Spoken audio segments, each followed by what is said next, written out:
Sugeng siang pamirsa, kepanggih malih sareng kula Susiana Saiza Azhara wonten acara wartos dinten Minggu 19 Maret 2023 siang puniki. Kula mbektakaken wartos sekilas kegiatan kala wau enjing ing Desa Polosiri. Kala wau enjing nem-neman Karang Taruna Dusun Polosiri nglampahaken gugur gunung ingkang estu asring dipunwontenaken sawulan sapisan. Karang Taruna Dusun Polosiri angger sesasi pisan ngadhekake sambatan ngresiki dusun utawa gugur gunung. Tujuan gugur gunung iki wonten adhekake yaiku kanggo ngresiki kalen kang rusak lan dalan sing akeh sukete. Sadurunge gugur gunung, para anggota Karang Taruna sami kempal ing lapangan Balai Desa Polosiri.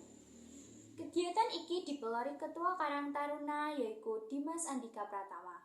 Dheweke duwe pendapat yen gugur gunung iki saged ngakrabna para anggota Karang Taruna lan kegiatan iki saged kanggo refreshing.